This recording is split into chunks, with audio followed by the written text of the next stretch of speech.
Hello दोस्तों, कैसे हैं आप लोग। आशा करती हूँ आप सभी बहुत अच्छे होंगे और अपनी तैयारी को बहुत अच्छे तरीके से कर रहे होंगे। फ्रेंड्स, आज हम लोग बात करने वाले हैं महत्वपूर्ण अनुच्छेद के बारे में, जो बहुत ही इम्पोर्टेंट है। ठीक है, तो आपको टेंशन नहीं लेना है क्योंकि इस वीडियो में मैं सब कुछ कवर करने वाली हूँ। ठीक है, यहाँ पे आप लोग देख सकते हैं, यहाँ पे कुछ संविधान संशोधन मैंने लिखे हैं, संविधान के जो प्रमुख अनुच्छेद हैं। तो ऐसे ही रिलेटेड जो पिछली परीक्षाओं में पूछे गए हैं वो प्रश्न हम इसमें याद करने वाले हैं। ठीक है, तो चलिए आगे हम लोग बात कर लेते हैं।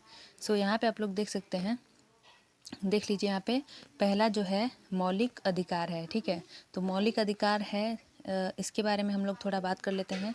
देखिए, पहला अनुच्छेद है मौलिक अधिकार का 15 में है धर्म, जाति, लिंग, जनस्थान आदि बराबर होते हैं। ठीक है, 17 है अनुच्छेद 17 अस्पृश्यता का अंत यानी छुआछूत का अंत। अनुच्छेद 18 है उपाधियों का अंत और अनुच्छेद 19 है अभिव्यक्ति की स्वतंत्रता। ठीक है, जैसे कि आपको पता होगा, जो यूपी पुलिस का जो भी वहाँ पे इको गार्डन है लखनऊ में, वहाँ पे जो बच्चे या शिक्षक जो अपनी मांग रख रहे थे और आंदोलन कर रहे थे, तो इसी आर्टिकल के तहत वो कर रहे थे। आर्टिकल कौन सा है? 19। ठीक है, तो आर्टिकल 21 में है जीवन का अधिकारी। ठीक है, तो फिर एक बार हम लोग रिवीजन कर लेते हैं। यहाँ पे आप लोग देख लीजिए, अनुच्छेद 15 है धर्म, जाति, लिंग, स्थान आदि बराबर होते हैं और अनुच्छेद 17 है अस्पृश्यता का अंत। अनुच्छेद 18 है उपाधियों का अंत। अनुच्छेद 19 है अभिव्यक्ति की स्वतंत्रता। अनुच्छेद 21 है जीवन का अधिकार। ठीक है, तो चलिए आगे हम लोग इसमें के कुछ और प्रश्न हैं उसको भी याद कर लेते हैं। तो आप लोग यहाँ पे देख लीजिए कि जो पहला है अनुच्छेद 21A में है और ये दोनों बहुत ही इम्पोर्टेंट है। ठीक है, तो पहला है 6 से 14 वर्ष के बच्चों को निःशुल्क शिक्षा का अधिकार। ठीक है, जितने भी बच्चे हैं 6 वर्ष से लेके 14 वर्ष के बच्चे, इन सभी को निःशुल्क शिक्षा का अधिकार है। अनुच्छेद 24 है कारखानों में 14 वर्ष से कम आयु वाले बच्चों को कार्य पर रखने पर प्रतिबंध है। और अनुच्छेद 25 है धार्मिक स्वतंत्रता का अधिकार। अनुच्छेद 32 है संविधान उपचारों का अधिकार। ठीक है, नेक्स्ट आप लोग यहाँ पे देख लीजिए, राज्य के नीति निर्देशक सिद्धांत। जो यहाँ पे पहला आर्टिकल है अनुच्छेद 37, जिसमें दिया गया है न्यायालय में परिवर्तनीय नहीं है। अनुच्छेद 39 है संसाधनों का उचित वितरण, समान कार्य समान वेतन। ठीक है, तो इसका हम लोग एक बार रिवीजन कर लेते हैं। और अनुच्छेद 21A है 6 वर्ष से लेकर 14 वर्ष के बच्चों को निःशुल्क शिक्षा का अधिकार। अनुच्छेद 24 है कारखानों में 14 वर्ष से कम आयु वाले बच्चों को कार्य पर न रखना। ठीक है, और अनुच्छेद 25 है धार्मिक स्वतंत्रता का अधिकार। अनुच्छेद 32 है संविधान उपचारों का अधिकार। ठीक है, और यहाँ पे आ जाता है आपका नीति निर्देशक सिद्धांत। तो आप देख लीजिए, अनुच्छेद 37 है न्यायालय में परिवर्तनीय नहीं है और अनुच्छेद 39 है संसाधनों का उचित विवरण। तो चलिए नेक्स्ट हम लोग बात कर लेते हैं। यहाँ पे अनुच्छेद जो 40 है इसके बारे में दिया गया है, एक सेकेंड, अनुच्छेद यहाँ पे देख लीजिए, पंचायती राज का गठन, यानी जो पंचायत ग्राम पंचायत है, ग्राम पंचायत, वो पंचायती राज तो 243 में है और यहाँ पे जो ग्राम पंचायत है वो किस में है? अनुच्छेद 40 में है। और यहाँ पे है अनुच्छेद 44 जिसमें समान नागरिक संहिता है। ठीक है, और यहाँ पे देख लीजिए अनुच्छेद 45 है जिसमें 6 वर्ष से कम आयु शिक्षा, यानी 6 वर्ष से जो कम है उनकी शिक्षा। और अनुच्छेद वहाँ पे था 6 वर्ष से 14 वर्ष के बच्चों को क्या बोलते हैं, एक बार देख लीजिए आप लोग, 6 वर्ष से 14 वर्ष के बच्चों को निःशुल्क शिक्षा का अधिकार। और यहाँ पे है 6 वर्ष से कम आयु की शिक्षा, मतलब कि जो बच्चे 6 वर्ष से कम के हैं उनकी शिक्षा का प्रावधान। और यहाँ पे है अनुच्छेद 46 में अनुसूचित जाति जनजाति के लिए प्रबंध की बात। ठीक है, अनुच्छेद 47 में है मद्य निषेध, पोषाहार, स्वास्थ्य को बढ़ोतरी। ठीक है, अनुच्छेद 48 में है कृषि, पशुपालन और दुधारू पशु का विकास। तो आप लोग इसको ऐसे याद कर सकते हैं, 48 और 48A दोनों लगभग सेम है। यहाँ पे पशुओं का जो विकास है, सुरक्षा है, वो दिया है और यहाँ पे पर्यावरण का संरक्षण यानी सुरक्षा। ठीक है, 48A में है। अनुच्छेद जो 50 है उसमें है कार्यपालिका और न्यायपालिका को अलग रहना। तो चलिए एक बार रिवीजन कर लेते हैं। अनुच्छेद 40 है ग्राम पंचायत का गठन। अनुच्छेद 44 है समान नागरिक संहिता। अनुच्छेद 45 है 6 वर्ष से कम आयु की शिक्षा। और अनुच्छेद 46 है अनुसूचित जाति जनजाति के लिए प्रबंध की बात करना। और अनुच्छेद 47 है मद्य निषेध पोषाहार स्वास्थ्य को बढ़ोतरी होगी। और अनुच्छेद 48 है कृषि पशुपालन दुधारू पशु के विकास के लिए संरक्षण। अनुच्छेद 48A है पर्यावरण की सुरक्षा यानी संरक्षण। और अनुच्छेद 50 है कार्यपालिका और न्यायपालिका को अलग अलग रहना। तो नेक्स्ट हम लोग बात कर लेंगे यहाँ पे अनुच्छेद 51। अनुच्छेद 51 में है अंतर्राष्ट्रीय शांति सुरक्षा की विकास के लिए यानी जो भी अंतर्राष्ट्रीय सुरक्षाएं हैं उसको उसका जो प्रावधान है वो 51 में है। ठीक है, 51A की बात कर ले हम लोग तो मौलिक कर्तव्य का वर्णन। ठीक है, अब आता है राष्ट्रपति की बात। तो राष्ट्रपति का भी यहाँ पे अनुच्छेद दिया गया है जिसे हम लोग देख लेते हैं। अनुच्छेद 54 में दिया गया है निर्वाचन जो राष्ट्रपति का निर्वाचन होगा। और अनुच्छेद 61 में दिया गया है महाभियोग। ठीक है, और अनुच्छेद यहाँ पे 60 का देख लीजिएगा शपथ होगा इसमें। ठीक है, शपथ राष्ट्रपति का शपथ होगा 60 में। और अनुच्छेद 72 है क्षमादान की शक्ति। अनुच्छेद 123 है अध्यादेश। ठीक है, तो एक बार हम लोग इसका रिवीजन कर लेते हैं। अनुच्छेद 51 जिसमें दिया गया है अंतर्राष्ट्रीय शांति सुरक्षा के विकास के लिए। और अनुच्छेद 51A मौलिक कर्तव्य का वर्णन। और यहाँ पे राष्ट्रपति वाला है तो अनुच्छेद 54 जिसमें निर्वाचन होगा। अनुच्छेद 61 जिसमें महाभियोग का वर्णन होगा। अनुच्छेद 72 जिसमें क्षमादान की शक्ति होगी। और अनुच्छेद 123 जिसमें अध्यादेश होगा।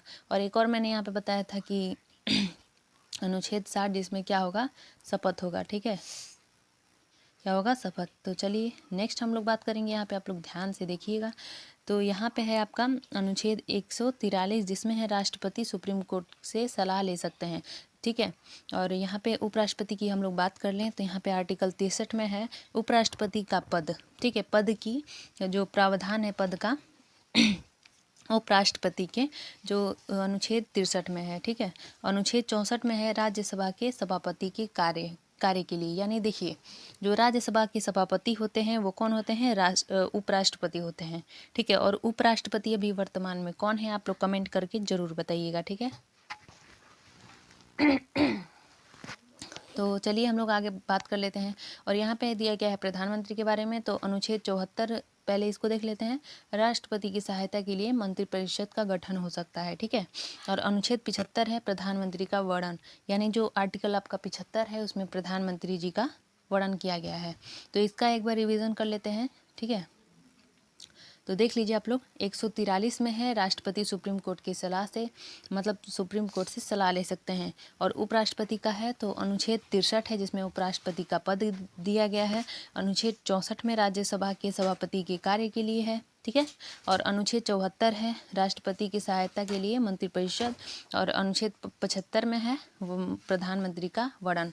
तो नेक्स्ट हम लोग यहाँ पे देख लेते हैं सांसद के बारे में। यहाँ पे आप लोग को दिख रहा होगा सांसद के बारे में देख लीजिए आप लोग। जो आर्टिकल 79 है उसमें भारत में संसद होगा। ठीक है, और आर्टिकल 80 में है राज्यसभा का प्रावधान। और आर्टिकल 81 में है लोकसभा। तो आप इसको दोनों को याद कर लीजिएगा 80 और 81 राज्यसभा और लोकसभा। ठीक है, और अनुच्छेद 108 में है संयुक्त अधिवेशन यानी बैठक। और अनुच्छेद 110 में है धन विधेयक। 117 में है वित्त विधेयक। ठीक है, ये बहुत इंपॉर्टेंट है, आप लोग इसको अच्छे से रट लीजिएगा वीडियो पॉज करके और बिल्कुल अच्छे तरीके से इसको रट जाइएगा। और प्लीज़ अगर आपको वीडियो अच्छा लग रहा हो तो चैनल को सब्सक्राइब करके बेल आइकन प्रेस जरूर कर लीजिएगा। ठीक है, और नहीं करेंगे तो फिर कोई बात नहीं, आपकी मर्जी। आपको अच्छा लगे तो आप करिएगा, नहीं अच्छा लगे नहीं करिएगा। ठीक है, और लाइक शेयर भी ज़रूर करिएगा। कमेंट में जो मैंने क्वेश्चन पूछा था मैं आपको फिर बता देती हूँ कि जो राज्यसभा के जो पदेन सभापति होते हैं वो कौन होते हैं। ठीक है, और उनका वो तो मैंने बता दिया था उपराष्ट्रपति होते हैं। और उपराष्ट्रपति वर्तमान में कौन है आपको इसका जवाब कमेंट बॉक्स में देना है। ठीक है, यदि आप नहीं दिए तो मुझे लगेगा कि आपको नहीं पता है। ठीक है, तो चलिए हम लोग इसका रिवीजन कर लेते हैं। आप लोग यहाँ पे देख लीजिए कि अनुच्छेद 79 यानी 79 है, इसमें भारत में संसद होगा। अनुच्छेद 80 में है राज्यसभा। अनुच्छेद 81 में है लोकसभा। अनुच्छेद 108 में है संयुक्त अधिवेशन। और अनुच्छेद 110 में है धन विधेयक। 117 में है वित्त विधेयक। ठीक है, तो ये रहा आपका जो सुप्रीम कोर्ट के बारे में प्रावधान है वो दिया गया है। तो इस आर्टिकल को भी अच्छे से रट जाइएगा। देखिए, जो सुप्रीम कोर्ट होता है वो सर्वोच्च न्यायालय होता है, यानी पूरे देश का सबसे बड़ा न्यायालय होता है। ठीक है, तो आप लोग देख लीजिए, अनुच्छेद 124 है जिसमें सुप्रीम कोर्ट का गठन के बारे में प्रावधान है। अनुच्छेद 137 है न्यायिक पुनराविलोकन। ठीक है, और यहाँ पे मैं आपको एक सवाल पूछ लेती हूँ, 2 क्वेश्चन का आंसर आपको कमेंट बॉक्स में देना है। जैसे कि अभी जो सर्वोच्च न्यायालय है उसके जो चीफ जस्टिस ऑफ इंडिया हैं वो कौन है। ठीक है, CJI कौन है, आपको कमेंट में बताना है। तो यहाँ पे आप लोग देख लीजिए, अब आ जाता है बात राज्यपाल का। राज्यपाल का जो अनुच्छेद है 152, उसमें दिया गया है राज्यपाल की सो हम लोग देख लेते हैं हाई कोर्ट के बारे में। ठीक है, देखिए हाई कोर्ट है यहाँ पे, तो अनुच्छेद 216 है जिसमें हाई कोर्ट का गठन दिया गया है। ठीक है, और अनुच्छेद 231 है, इसमें 2 या 2 से अधिक राज्यों के लिए एक हाई कोर्ट की व्यवस्था। यानी जैसे आप लोग को पता होगा कि जो पंजाब और हरियाणा है दोनों 2 राज्य हैं और दोनों की जो राजधानी है वो चंडीगढ़ है, और चंडीगढ़ में ही एक हाई कोर्ट है जो दोनों राज्य को हैंडल करता है। ठीक है, यहाँ पे आप लोग को बता दूँ मिसलेनियस यानी कि जो विविध है अलग अलग अनुच्छेद, उसको हम लोग यहाँ पे एक साथ पढ़ने वाले हैं। तो अनुच्छेद 249 है जिसमें राज्य सूची पर केंद्र द्वारा कानून का प्रावधान है, और अनुच्छेद 280 है जिसमें वित्त आयोग का है प्रावधान, और अनुच्छेद 312 है जिसमें अखिल भारतीय सेवाएं उसका प्रावधान है। तो एक बार इसका रिवीजन कर लेते हैं हम लोग। अनुच्छेद 216 जिसमें हाई कोर्ट का गठन दिया गया है। अनुच्छेद 231 जिसमें 2 या 2 से अधिक राज्यों के लिए एक हाई कोर्ट की व्यवस्था की गई है, और अनुच्छेद 249 है जिसमें राज्य सूची पर केंद्र द्वारा कानून का प्रावधान है। अनुच्छेद 280 वित्त आयोग, और अनुच्छेद 312 अखिल भारतीय सेवाएं। ठीक है, तो नेक्स्ट हम लोग यहाँ पे पढ़ लेते हैं इसके बारे में। देखिए, जो अनुच्छेद 315 है उसमें जो वर्णन किया गया है UPSC का वर्णन किया गया है, यानी कि यूनियन पब्लिक सर्विस कमीशन, और इसका हिंदी है संघ लोक सेवा आयोग। अनुच्छेद 343 है जिसमें हमारी जो राजभाषा है, यानी जो कार्य होते हैं राज्य में या पूरे देश में, तो उसकी जो भाषा है हिंदी है, और जो लिपि है देवनागरी है। ठीक है, और उत्तर प्रदेश का भी जो राजकीय भाषा है वो कौन सा है, सॉरी, हाँ, राजकीय भाषा ही है उत्तर प्रदेश का, तो वो कौन सा है, हिंदी है। और यहाँ पे अनुच्छेद 352 है तो राष्ट्रीय आपातकाल के बारे में बताया गया है। अनुच्छेद 356 है, इसमें राष्ट्रपति शासन के बारे में बताया गया है। अनुच्छेद 360 है जिसमें वित्तीय आपात के बारे में बताया गया है, और ये अभी तक नहीं लगा है एक भी बार भारत में। और अनुच्छेद 368 है जिसमें संविधान संशोधन की व्यवस्था दी गई है। ठीक है, थंबनेल पे आप लोगों ने देखा होगा, ये क्वेश्चन भी इंक्लूड है। और अनुच्छेद 370 है जिसमें जम्मू कश्मीर के लिए विशेष प्रावधान है, जो 370 को अभी हटा दिया गया है। ठीक है, सो फ्रेंड्स, आपको वीडियो कैसा लगा ज़रूर बताइएगा कमेंट में, और जो मैंने 2 क्वेश्चन किए थे आपको उसका जवाब ज़रूर देना है। एक मैंने क्वेश्चन पूछा था कि जो उपराष्ट्रपति हैं वर्तमान में कौन है, और एक क्वेश्चन था कि जो सुप्रीम कोर्ट के जो मुख्य न्यायाधीश हैं वो कौन है। ठीक है, तो आप उसका जवाब कमेंट बॉक्स में दीजिएगा, और प्लीज़ अगर आपको वीडियो अच्छा लग रहा हो तो चैनल को सब्सक्राइब करना मत भूलिएगा, और बेल आइकन प्रेस कर दीजिएगा। ठीक है, तो मिलते हैं अगले वीडियो में, तब तक के लिए धन्यवाद। जय हिंद।